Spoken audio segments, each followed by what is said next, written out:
নমস্কার বন্ধুরা, আমার রান্নাবান্না চ্যানেলে আজ আমি বানাবো ফুলকপি আলু দিয়ে ভেটকি মাছের রেসিপি। খেতে অসাধারণ স্বাদের হয়।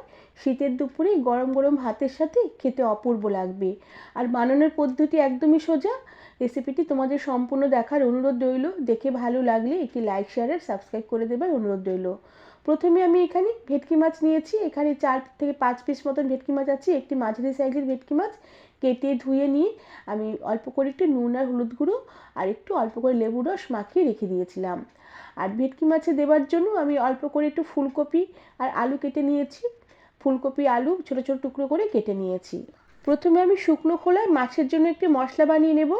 শুকনো কড়াতে তেল না দিয়েই আমি অল্প করে একটু পেঁয়াজ বড় বড় করে কেটে রেখেছিলাম, সে কেটে রাখা পেঁয়াজ দিয়ে দিলাম।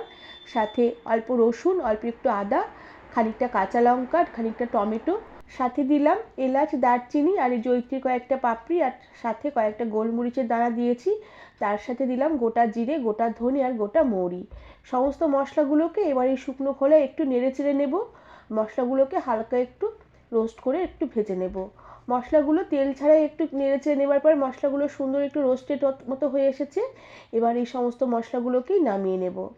আর এরপরে এই কড়াতেই আমি অল্প করে জল দিয়ে দিলাম। ফুলকপি আলুগুলোকে প্রথমে ভাপিয়ে নেব আর জলের মধ্যে সামান্য একটু নুন দিয়ে দিলাম। এরপরে এই জলের মধ্যে আমি আলু আর ফুলকপি একসাথে দিয়ে দিলাম। আলু আর ফুলকপিগুলোকে কিছুক্ষণ একটু গরম জলে ভাপিয়ে নেব। এতে রান্নাটা যেমন তাড়াতাড়ি হবে আর ফুলকপি ভাজার সময় ফুলকপির তেল কম টানবে। আর এই সময় ফুলকপিতে প্রচুর পোকামাকড় থাকে, এতে বেরিয়ে যাবে। এবার কড়াটাকে ঢাকা দিয়ে রেখে ফুল আছে আলু ফুলকপিগুলোকে কিছুক্ষণ ফুটতে দেবো, তবে খুব একটা বেশিক্ষণ ফোটাবো না।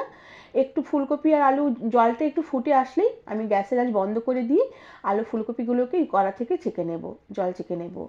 আর এই ফাঁকেই আমি মশলা বেটে নেব। যে মশলাগুলোকে রোস্ট করে রেখেছিলাম সেই মশলাগুলোকে শিলপাটাতে দিয়ে বেশ ভালো করে মসৃণ করে আমি বেটে নিলাম। মশলা বাটা একটু বাটিতে তুলে নিয়ে শিলপাটা বেশ ভালো করে ধুয়ে সেই শিলপাটা ধোয়া জল বাটির মধ্যে মশলার বাটিতে উঠে নিয়েছি। এতে যে মাছের ঝোল বানাবো, মাছের ঝোলের স্বাদ বেশ ভালো হবে। এদিকে আলু ফুলকপি ভাপানো হয়ে গেছে। এবার গ্যাস থেকে কড়াটাকে নামিয়ে আলু ফুলকপির জলগুলোকে বেশ ভালো করে ছেঁকে নিয়ে কড়াটাকে পরিষ্কার করে বসিয়ে দিলাম। আর এরপরেই আমি মাছগুলোকে ভেজে নেব। এর জন্য কড়াতে পরিমাণ মতন তেল বেশ ধোয়াটা গরম করে নিয়ে নুন হলুদ মাখানো ভেটকি মাছগুলোকে এবার তেলে দিয়ে দিলাম। এবার মাছগুলোকে আমি একবারে ভাজবো না। প্রথমে 2 পিস মাছ দিলাম, 4 পিস মাছের মধ্যে 2 পিস মাছ দিলাম। এবার 2 পিস মাছকে বেশ উল্টে পাল্টে লাল লাল করে ভেজে নেব। আর এভাবে সমস্ত মাছগুলোকে বেশ ভালোভাবে কড়া করে ভেজে নিয়ে আমি কড়া থেকে উঠিয়ে রেখে দিলাম। এরপরে কড়াতে আবারও সামান্য খানিকটা তেল দিলাম। এবার আলু আর ফুলকপিগুলোকে ভেজে নেব। এর জন্য জল ঝরিয়ে রাখা আলু ফুলকপিগুলোকে কড়াতে দিয়ে দিলাম। আর এবার ফুলকপি আলুর মধ্যে দিয়ে দিলাম সামান্য পরিমাণে একটু নুন আর সামান্য একটু হলুদ গুঁড়ো, সামান্য একটু চিনির কয়েকটা দানা। এতে ফুলকপিগুলো যখন ভাজবো ফুলকপির তেলও কম টানবে আর ফুলকপির স্বাদটাও ভালো হবে আর ফুলকপিগুলো তাড়াতাড়ি নরম হয়ে যাবে। এবার ফুলকপি আর আলুগুলোকে বেশ লাল লাল করে ভেজে নেব। আর আলু ফুলকপি বেশ লাল লাল হয়ে ভাজা হয়ে গেলে কড়া থেকে নামিয়ে রেখে দিলাম। এরপরে কড়াতে আবারও সামান্য একটু তেল দিলাম। তেল গরম হয়ে উঠলে যে মশলা বেটে রেখেছিলাম বাটা মশলাগুলোকে এই কড়াতে দিয়ে দিলাম। আর এরপরে যে মশলার বাটিতে খানিকটা মশলা লেগেছিল সেই বাটিটা ধুয়ে সামান্য পরিমাণে জল দিয়ে দিলাম। সাথে দিয়ে দিলাম পরিমাণ মতন নুন, পরিমাণ মতন হলুদ গুঁড়ো আর তার সাথে অল্প করে একটু কাশ্মীরি লঙ্কার গুঁড়ো দিলাম। আমি আর আলাদা করে আর লাল লঙ্কার গুঁড়ো দেবো না, কেননা কাঁচা লঙ্কার গোলমরিচ দেওয়া আছে, এতে মাছের ঝোলটা বেশি ঝাল হয়ে যেতে পারে।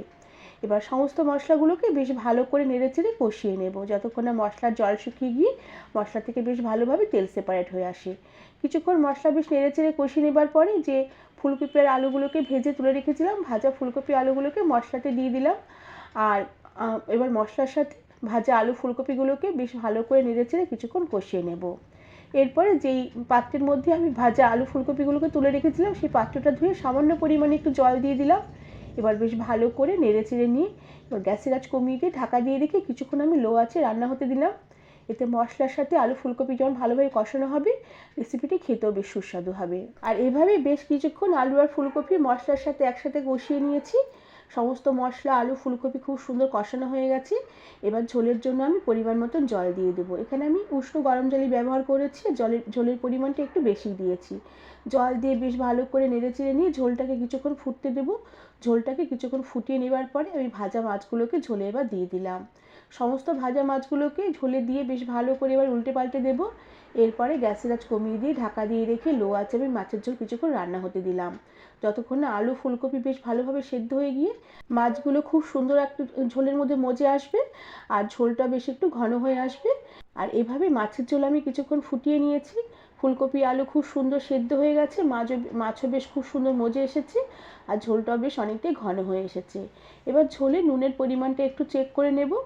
আর ঝোলটাকে আমি আর ফোটাবো না, এরকমই ঝোল ঝোল মাছের ঝোলটা রাখবো। সবশেষে উপর থেকে একটু শাহি গরম মশলার গুঁড়ো ছড়িয়ে দিলাম। আর তোমরা চাইলে এখানে একটু ধনেপাতার কুচিয়ে ছড়িয়ে দিতে পারো, আর সেখানে স্বাদ বেশ ভালো হবে।